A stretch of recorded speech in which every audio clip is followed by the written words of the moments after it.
He was known in the hushed halls of the university as Professor Alastair Finch, a man whose lectures on Stoic philosophy were the stuff of legend. Students would pack the auditorium, not for the promise of an easy grade, but for the sheer magnetic force of his intellect. He could dissect the teachings of Marcus Aurelius with the precision of a surgeon and articulate the wisdom of Seneca with a poet's grace. To the world, he was the embodiment of the unshakable Stoic, a pillar of reason in a world of chaos. But behind the tweed jacket and the calm, measured cadence of his voice, Alastair was a fraud, a magnificent, crumbling fraud. His secret was a silent companion, a shadow that clung to him long after the applause from his lectures had faded. It was a fear so profound, so deeply rooted in the soil of his soul that it had become the architect of his life. Not a fear of death or poverty or public failure, the grand anxieties that philosophers love to deconstruct. No, Alastair's fear was far more insidious. It was the fear of the mundane, the ordinary, the quiet terror of a life unlived. He lectured on courage, yet he had never truly risked anything. He spoke of embracing fate, yet his own was a carefully constructed cage of routine and predictability. He was a philosopher who had mastered the theory of a good life but had forgotten how to live one. The chains weren't forged of iron but of comfort, of the predictable warmth of his morning coffee, the familiar scent of old books in his office, the gentle, unchallenging rhythm of his days. Each of these small comforts was a link, and together they formed a chain that bound him to a life of quiet desperation. He was a prisoner in a cell of his own making, and the irony was so sharp it could draw blood. The man who taught others how to be free was himself a slave. And then, one rain-slicked Tuesday afternoon, the carefully constructed walls of his world began to crack. It started not with a bang but with a whisper. A student, a young woman with eyes that held a fire he hadn't seen in years, approached him after a lecture. Her name was Clara, and she didn't want to discuss the Meditations or the Enchiridion. She wanted to talk about him. "Professor," she began, her voice soft but unwavering, "you speak of amor fati, of loving one's fate.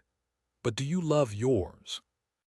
The question was a dagger, precise and unexpected. It bypassed all his intellectual defenses and struck at the very heart of his hypocrisy. For a moment, Alastair was speechless. The practiced calm, the veneer of the unshakable Stoic, dissolved. In its place was a flicker of something raw, something vulnerable. It was the look of a man who had just been seen, truly seen, for the first time in a very long time. He wanted to dismiss her, to offer a clever, philosophical retort that would put her back in her place. But the words wouldn't come. Because in the quiet space between her question and his silence, a terrifying thought began to bloom. What if he didn't? What if he had spent his entire life building a monument to a philosophy he had never truly dared to live? This wasn't just an academic inquiry. It was a reckoning. The broken philosopher, a man who could navigate the labyrinthine corridors of ancient thought with ease, was utterly lost in the landscape of his own heart.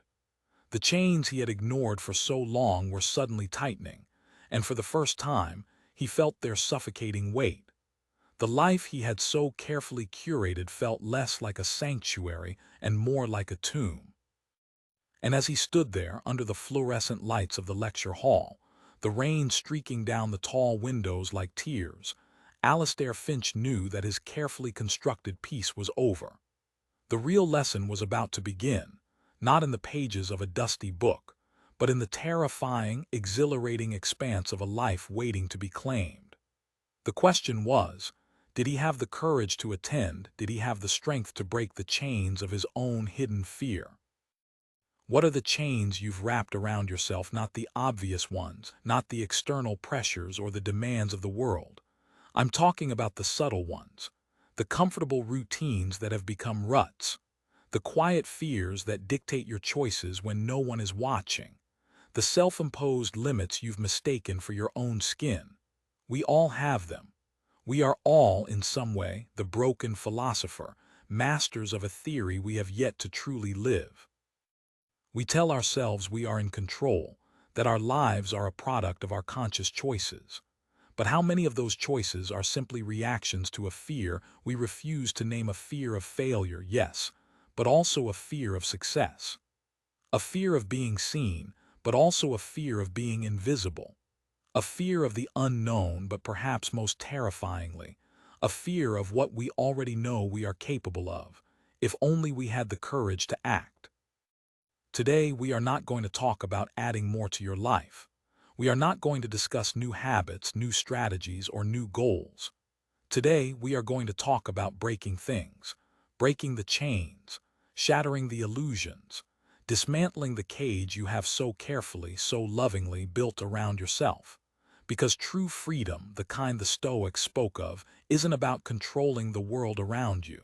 It's about liberating the world within you. It's about facing the hidden fears that have been the silent puppeteers of your life and finally cutting the strings. This is not a lecture. This is an awakening. And it starts with a single, terrifyingly simple question. Are you ready to meet the person you were meant to be? The one who has been waiting on the other side of your fear. The first chain, the one that is often the heaviest and the most invisible, is the chain of intellectual comfort. Alastair was a master of this. He lived in a world of ideas, a fortress built from the words of long-dead philosophers. In this fortress, he was king. He could win any argument, deconstruct any concept, and offer a quote for any occasion. His intellect was his shield, his sword, and the very bars of his cage. He had become so adept at thinking about life that he had forgotten to participate in it. He would spend his evenings reading, not for pleasure but for ammunition. He would prepare for his lectures not to enlighten, but to defend. His knowledge was a wall, protecting him from the messy, unpredictable, and often illogical reality of human experience. He could talk for hours about the Stoic concept of overcoming adversity, but he actively avoided any situation that might present a genuine challenge.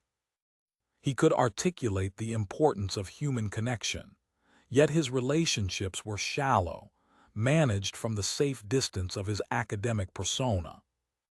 Clara's question had exposed the flaw in his fortress. It wasn't a challenge to his intellect. It was a challenge to his existence. It bypassed the wall and walked straight into the empty courtyard of his soul.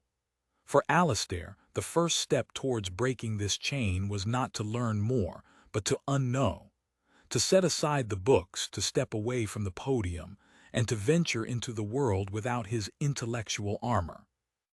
He started small. He went to a coffee shop and didn't bring a book. He just sat there, listening to the conversations around him, watching the hurried dance of strangers. It was excruciating. His mind screamed for the familiar comfort of a well-structured argument, the predictable narrative of a chapter. He felt naked, exposed, a fraud in a world of authentic beings. He was a man who could explain the universe but couldn't order a coffee without feeling a profound sense of dislocation. This is the nature of the chain of intellectual comfort. It convinces you that understanding is a substitute for experiencing.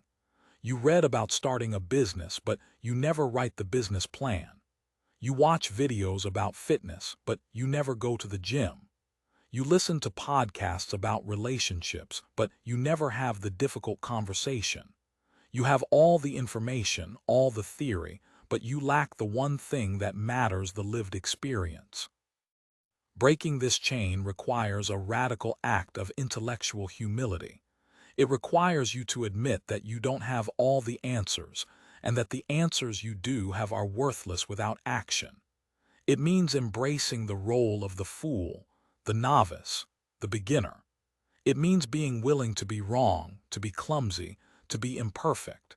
It means trading the safety of the spectator's seat for the vulnerability of the arena. Think about your own life.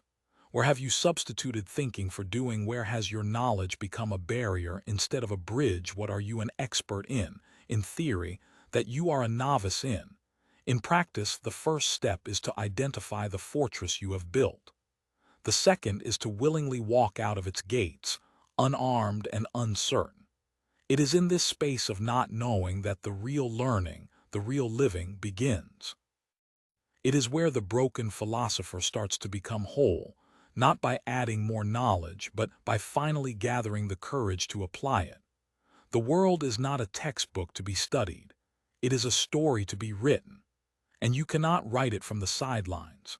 You have to be willing to spill some ink, to make some mistakes, to live a life that is messy and unedited and gloriously, terrifyingly real. The second chain, intertwined with the first, is the chain of emotional invulnerability. Alistair, like a true and flawed Stoic, had built a dam around his heart.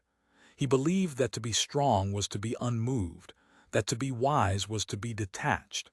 He treated his emotions as unruly children, to be disciplined, suppressed, and locked away. He mistook apathy for tranquility, numbness for peace. He could lecture on the logos, the divine reason that governs the cosmos, but he was deaf to the whispers of his own heart. This emotional armor served a purpose.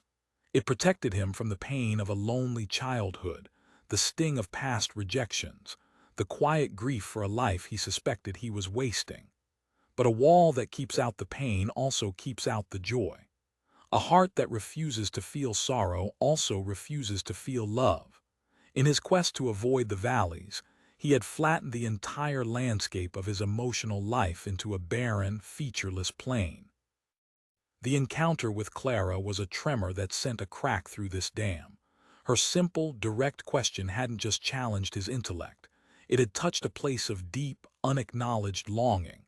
A longing to be seen, to be understood, not as a professor, not as a philosopher, but as a man. In the days that followed, the crack widened. He started to notice things he had long ignored.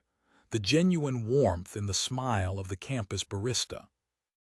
The sound of laughter from a group of students on the lawn, a sound that now felt less like a distraction and more like a song from a forgotten country. He felt a pang of envy, a flicker of sadness, a spark of something that felt dangerously like hope. These feelings were terrifying to him. They were messy, unpredictable, and utterly resistant to logical analysis. He couldn't footnote them, he couldn't categorize them, he couldn't control them. His first instinct was to retreat, to shore up the dam, to double down on his intellectual detachment.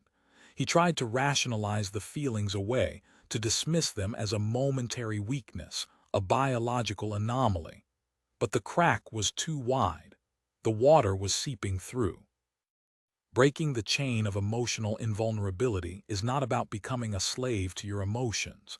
It is not about surrendering to every whim and impulse.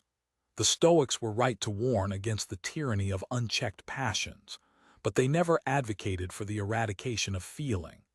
Seneca spoke of the wise man feeling the initial shock of an emotion, the primus motus, but not assenting to it, not feeding it with judgment. The goal is not to feel nothing, but to feel everything without being consumed by it.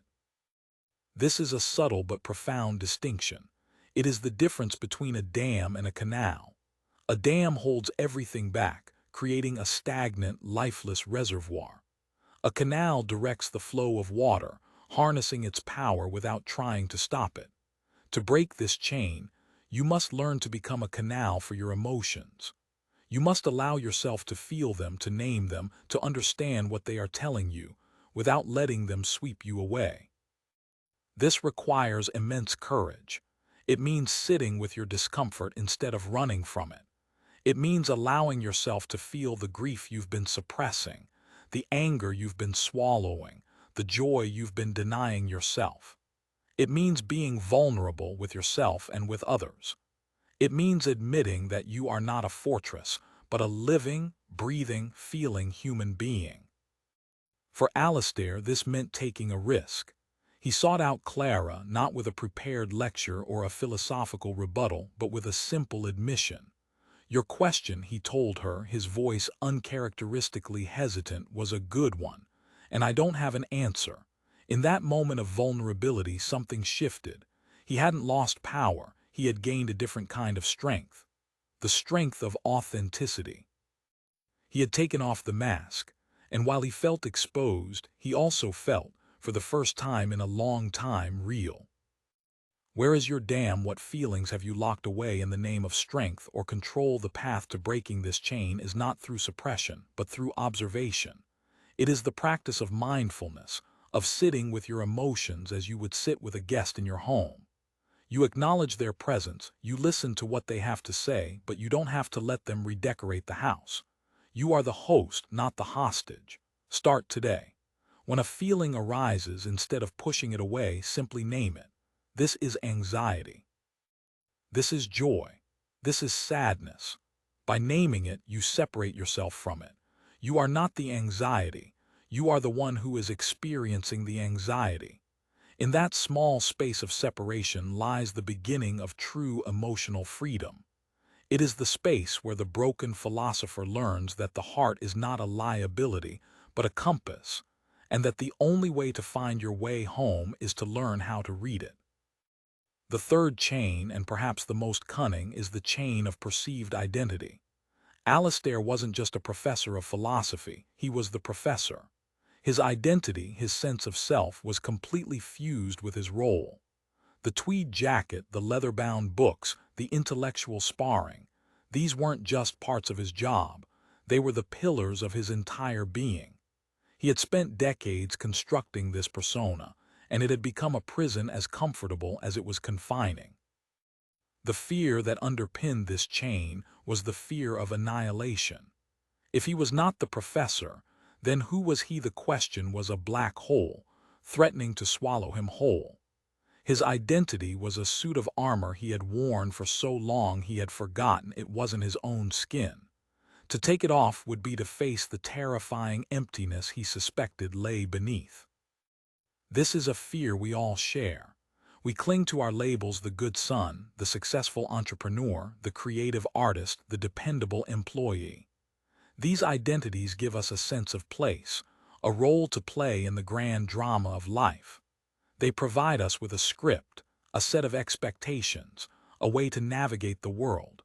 But when we fuse with them completely, we lose the ability to grow, to change, to evolve. We become actors trapped in a single role, reciting the same lines day after day, long after the passion has faded. Clara's question had not just challenged Alistair's philosophy, it had challenged his very identity. It had suggested that the person he was pretending to be was not the person he truly was. This created a cognitive dissonance that was almost unbearable. To maintain his identity as the wise Stoic philosopher, he had to live a life of quiet fear and hypocrisy. To embrace a new way of living, he had to be willing to let that identity die.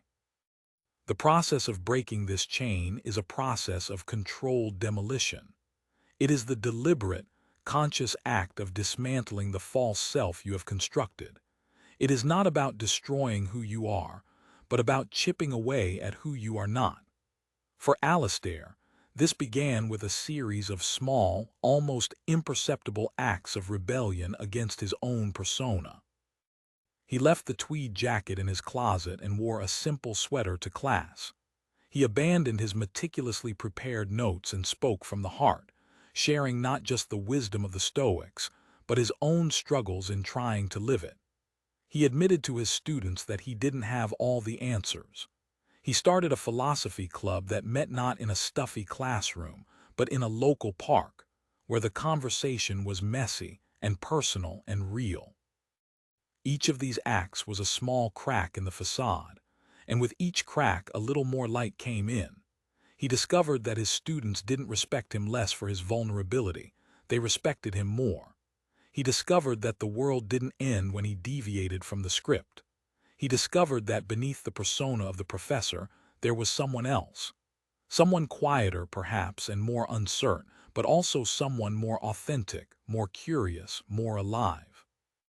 Breaking the chain of perceived identity requires you to question the stories you tell yourself about yourself.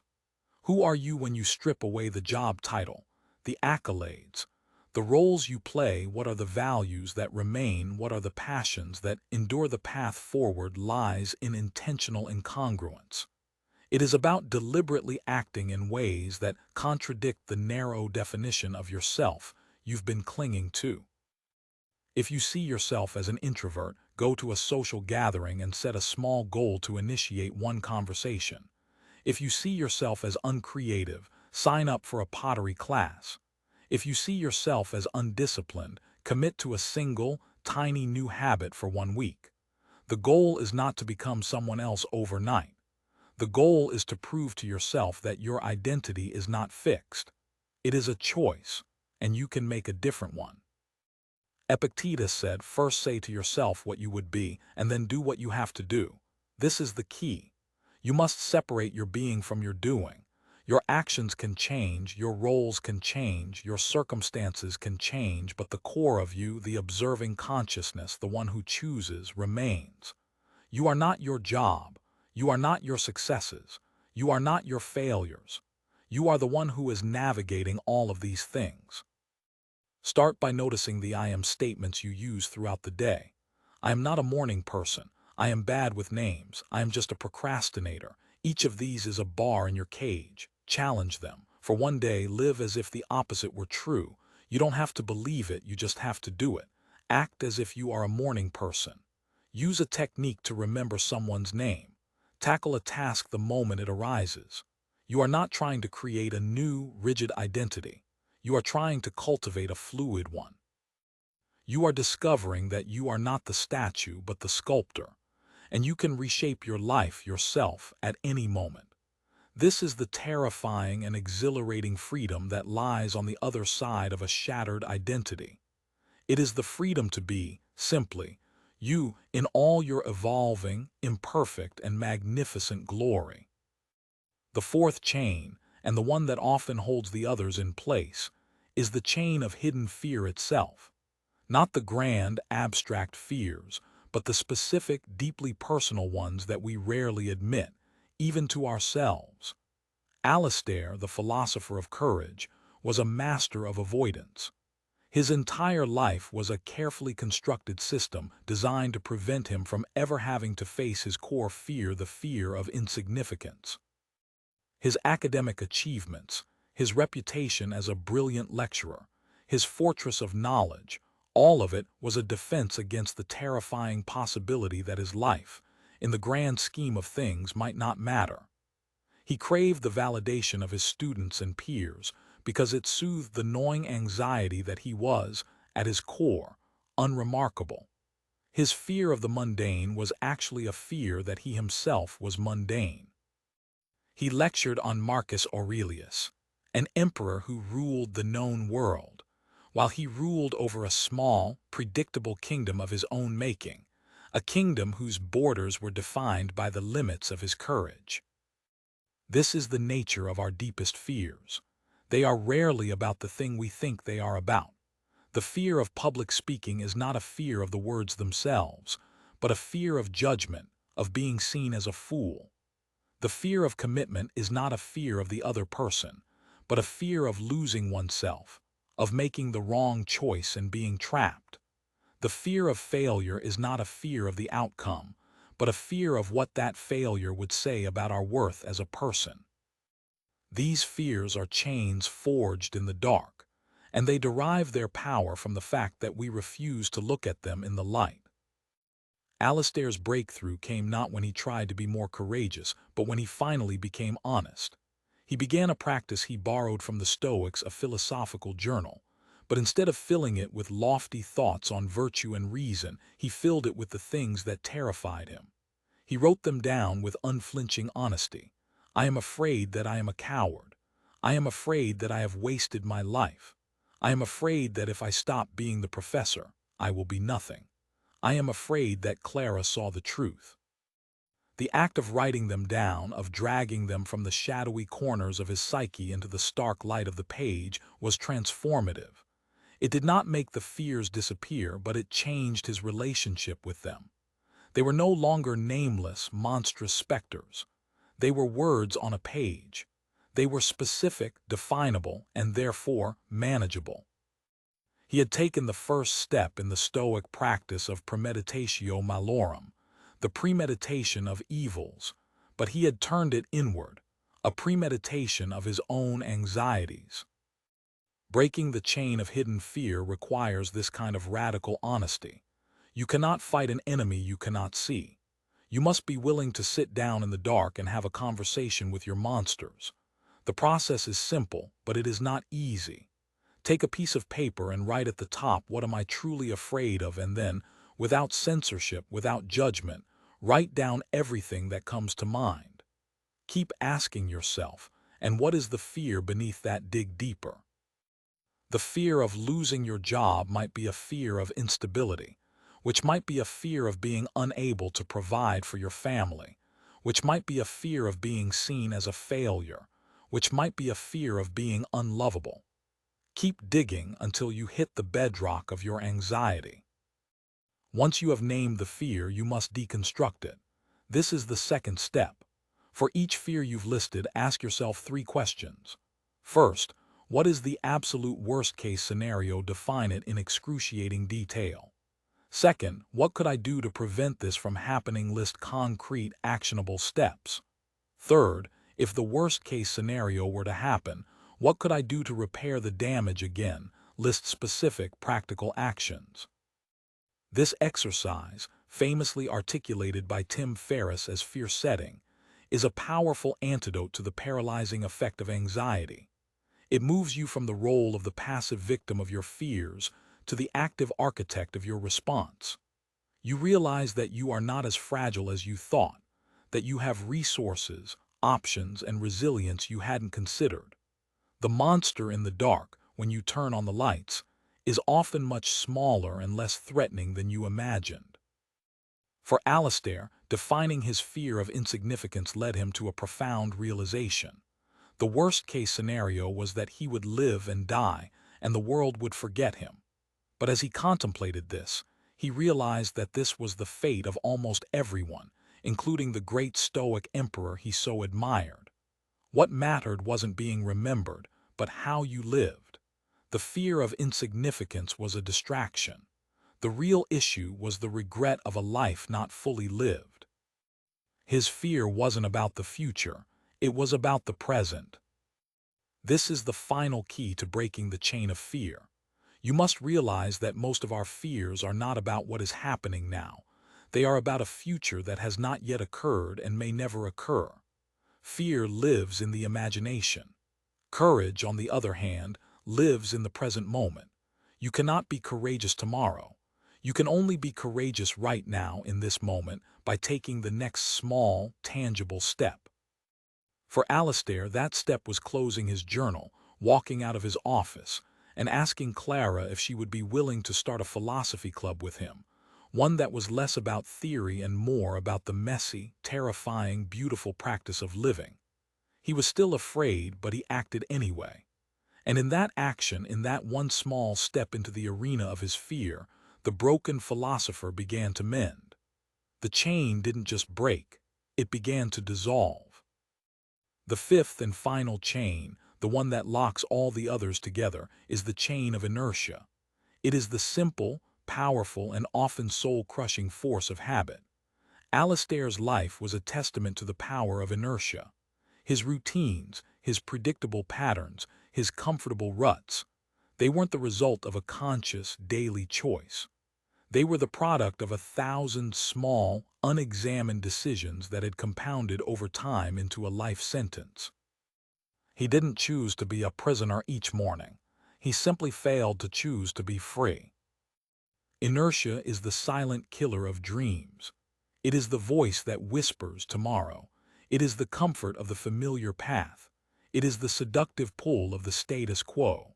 It operates on a simple principle: an object at rest stays at rest. A life on a certain trajectory will tend to stay on that trajectory unless acted upon by an outside force. The tragedy is that for most of us, that outside force never comes.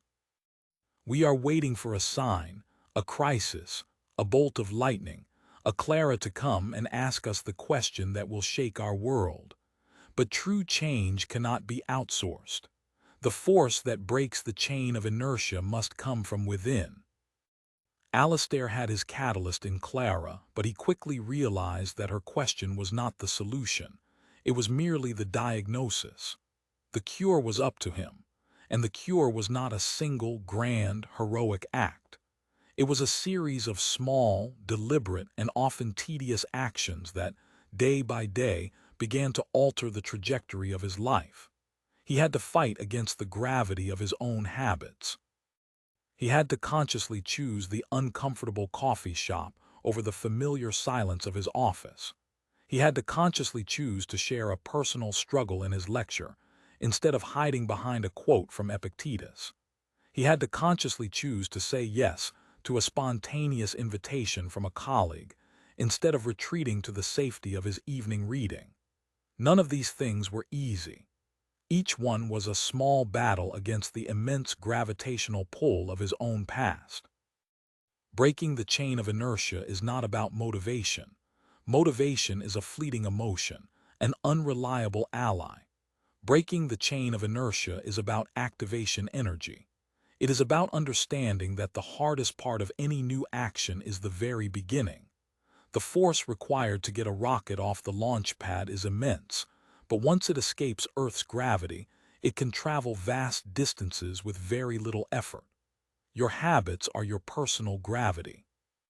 The key is to focus all your energy on that initial moment of liftoff. This is the power of what is often called the 2-minute rule. Whatever new path you want to forge, shrink the initial action down to something that takes less than 2 minutes to complete. You don't have to commit to writing a novel.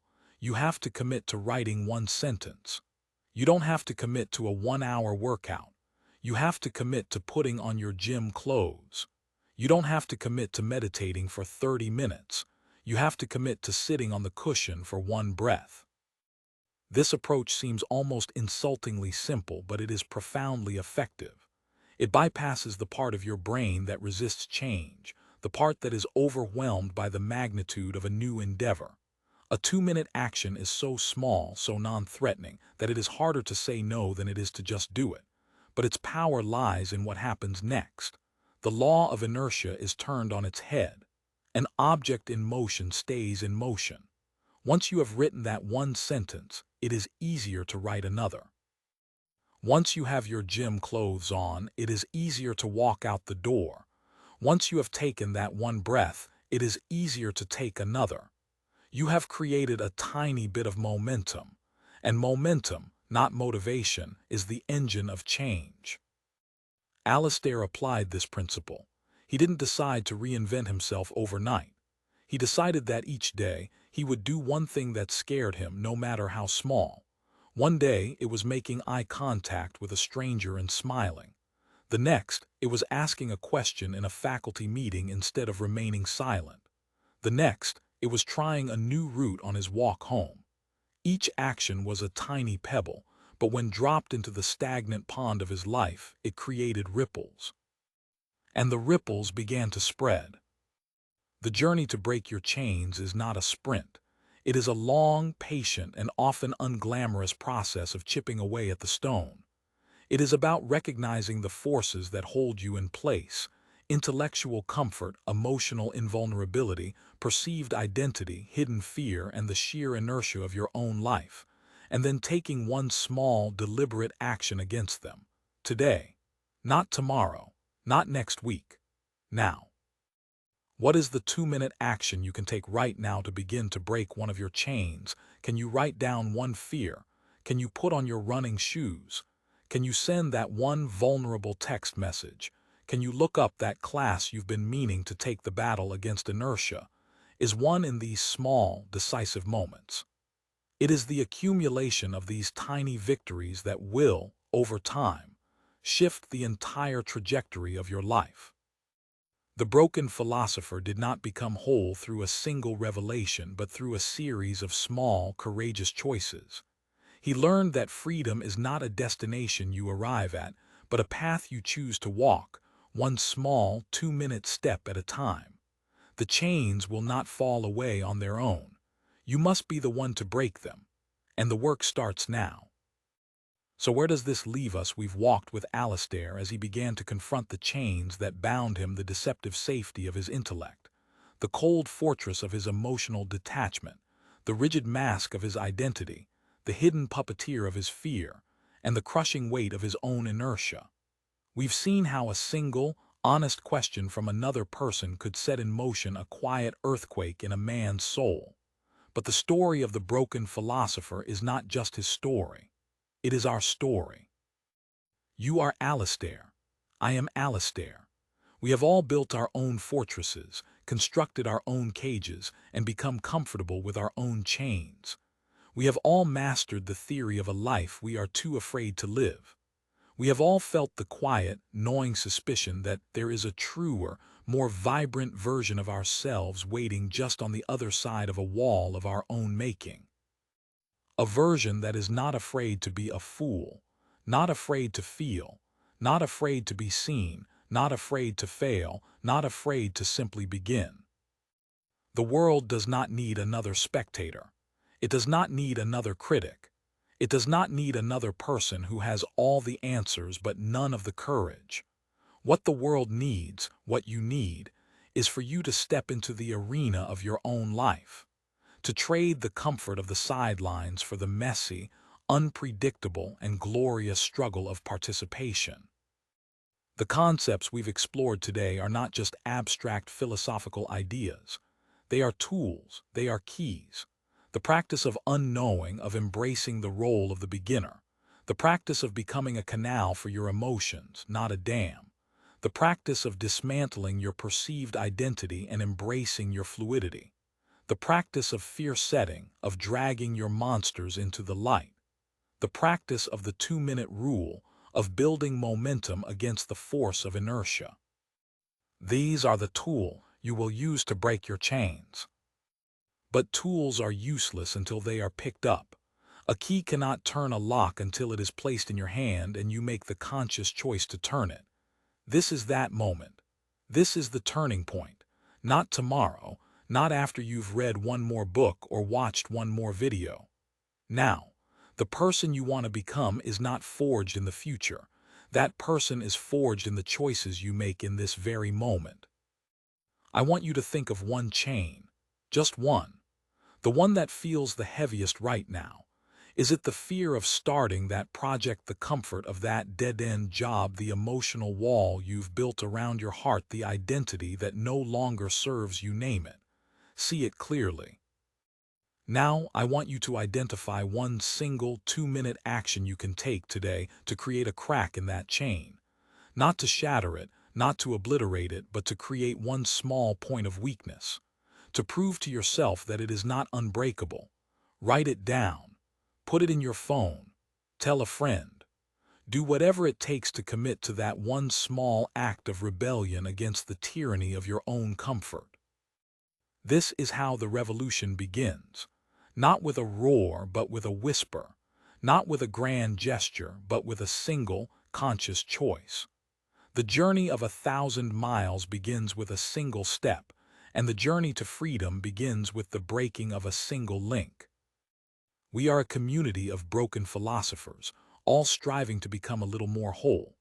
Share in the comments below the one chain you are choosing to confront. Not for me, not for anyone else, but for you, to declare it, to make it real.